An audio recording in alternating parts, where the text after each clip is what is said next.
Welcome to Overstaying the Obvious here.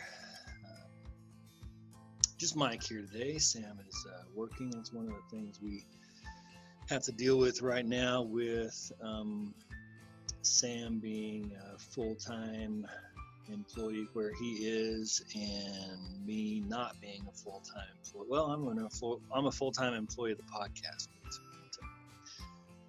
gives me a lot of time to think and prepare and kind of dream about what we're wanting to do with this and how we're wanting to do it. So I thought I'd spend a little bit of time here on a Friday afternoon, just sharing some thoughts, going through some things, and letting you kind of go through it here with me as we think about some stuff. I sent out an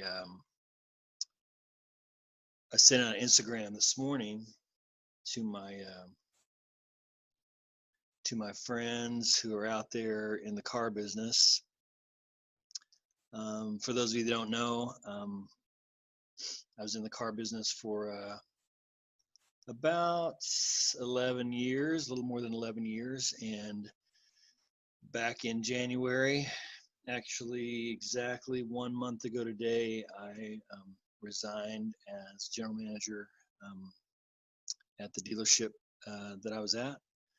North County Kia in Escondido. Great store, great dealership, great people working there. Had nothing to do with the people I was working with, nothing to do with anything like that. Just ready to make a change in my life. But anyway, sent out an Instagram this morning to just really specifically to those friends of mine who are still selling cars. Selling cars is a tough deal, and one of the toughest things anybody could ever do. I would go every once in a while to this, probably once every couple of months, I'd get invited to the New Car Dealer Association. They do we call it a Green Pea class, but it's a class introductory to selling cars, and people go in to that class and learn how to start a career in the car business.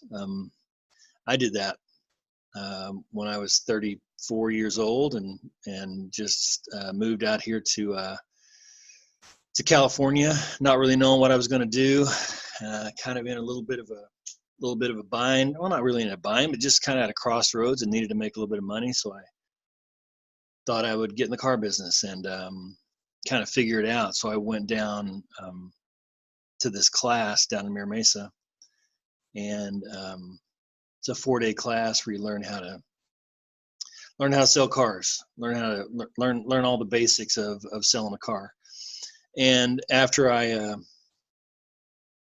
been in the business for 7, 8, 9 years, the guy who ran that class invited me to come speak at that class to the people that were coming in. It was always interesting to me when I would go down there and speak in that class. A couple of things were constant every time. It was never a bunch of young people. It was always, it seems like, majority of people who were at a crossroads. Because one of the interesting things about the car business is nobody gets in the car. No one, and this is one of the things I would bring up when I would do my talk down there, is I would say, raise your hand if when you're 5 years old, your dream job was selling cars. My dream job when I was 5, 6, 7, 8 years old was I wanted to be a California Highway Patrol motorcycle rider. I wanted to be Frank Poncherello, and that's what I wanted to be. I wanted to be a firefighter or Superman or something like that. The last thing in the world I wanted to do I didn't even think about it, selling a car. Most people don't think about that as a career until they get to a point in their life where they are kind of at a crossroads, and so they get in the car business. And that seems to be kind of the consistent quality of people who get in the car business, is it's not their first choice. And so unfortunately what happens is it draws people into the business who are not necessarily the highest quality people much of the time. Now, there are some great people selling cars. I worked with many of them for many years. They're honest people in the car business. You know, there are people that want to do business the right way in the car business. But unfortunately, there's the other side of that. You know, it kind of brings people in. It's easy money. It's fast money. It's easy money if you're good at it. But it's you know, it's not necessarily known for being a place of the most highly respected people, you know. So you know, when you go to buy a car, it's a big stress because you're afraid you're gonna meet someone, or you're gonna get screwed over, or you don't know what you're doing, and all that. So anyway, all that long story to say that I did a little Instagram 60-second post this morning, just to encourage the folks that are out there selling cars. And what I said in the Instagram post, in the Instagram video, was just, listen, there are going to be a lot of people out there going to buy a car this weekend. It's President's Weekend, one of the biggest weekends in the year that people come and buy cars. And one of the things that you can do as a salesman to really make a difference, or to really increase your probability of making a sale, is be unexpected. If I'm going in to buy a car, if you're going in to buy a car this weekend, you expect to encounter a certain type of person. And when you don't encounter that certain type of person, when you encounter someone who's honest, who's trustworthy, who's happy, who's no pressure, it's refreshing. And you know, you can be that kind of person and be successful in the car business. I'm a perfect example of that.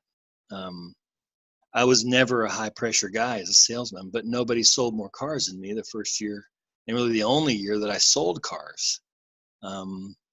People bought cars from me because they trusted me, and because they experienced something different when they met with me, when they talked to me. I can't tell you how many times people would just say, I can't believe you're a car salesman, to me. And it's not because of anything special. It's just because I'm a decent human being. And I let that come out in my relationships. I just treated it like another relationship. I'm meeting some people here, and I've got something to sell, and let's see if what I have to sell is what you are looking to buy. I mean, but also I was able to, you know, ask them for the sale at some point as well. I think that's a huge thing that salesmen have a hard time really doing, is just asking people, you want to buy a car from me? You know, sometimes it's just as simple as that. But it just got me thinking this morning as I was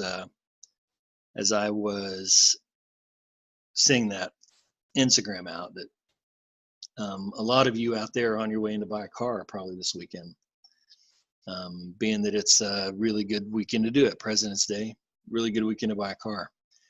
And there's going to be some tough people that you come across, and there's going to be some really, really nice people that you come across that are salespeople.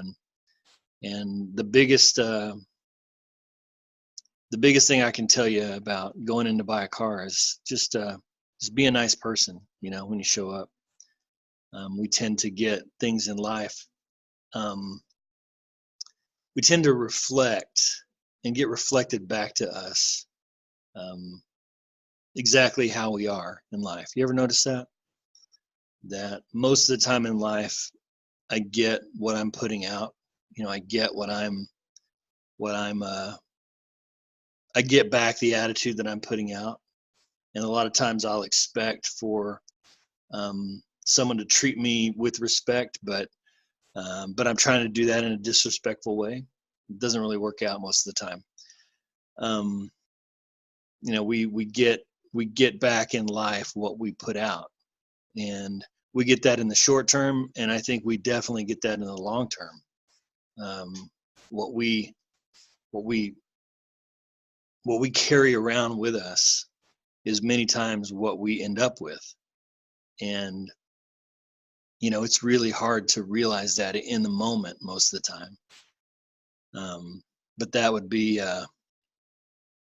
that's something I think is important for us to realize in life is that most of the time we're going to get back what we put out. And if I want to get back something that's really great, if I want to get back respect, if I want to get love, if I want to get joy, if I want to get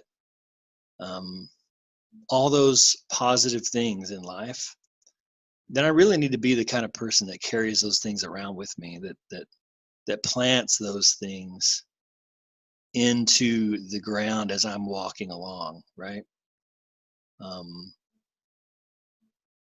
Reminds me of a gardener, that's walking along and planting what he wants to receive. And how crazy would it be for a farmer to expect to harvest corn at the end of the harvest season, but the whole planting season,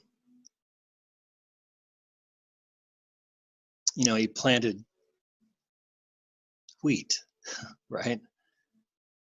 I mean, he planted wheat the whole planting season, and then in the harvest, he looks out and wheat's growing, and he's frustrated. He doesn't understand why corn didn't grow. He wanted corn to grow. He planned for corn to grow. He prayed for corn to grow, but wheat grew instead.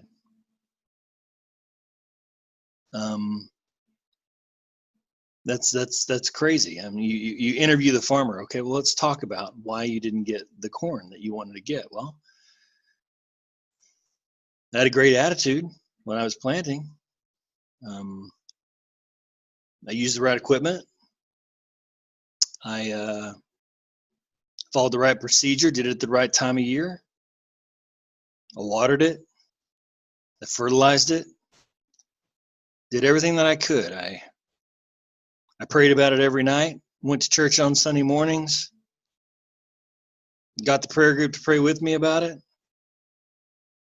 And here we are with corn, or here we are with wheat. And I really wanted corn. Okay, well, let's go back. I said, what'd you actually plant in the ground? Well, I planted wheat. I mean, that's an insane conversation. That conversation is never going to happen. But it does happen in our lives. It happens on a daily basis. We want certain things to happen in our lives, but we don't realize what we're planting every day. We expect for certain things to happen in our lives, but we don't pay attention to what we're planting every day. And I think that's important. I think it's important for us to realize what we're planting, what we're carrying around with us. What's in the bag of seed? What kind of seed is in the bag that we're carrying around, that we're dropping behind us as we go? Because we're going to turn around in life one of these days and look back, and we're going to get exactly what we planted. And if we look back in our life, if you can look back in your life right now and you don't like what you see, then check the bag of seed, right? Check the bag of seed that you're using to plant with, because that very well might be your reason for not getting what you want. So maybe that's a thought for today. I don't know how long we've gone here this morning, about 15 minutes. That's a good time. Maybe that's a great thought for the day. Maybe today's thought as you end your week, or maybe as you begin your week, depending on when you listen to this. But maybe the thought today is to look at your bag of seed and ask yourself, and really look and see, what is it that I'm planting as I'm going along? And am I putting out what I want to get back?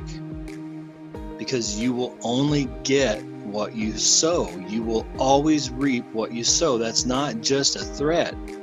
That's a promise. And a lot of times we hear that. You're going to reap what you sow.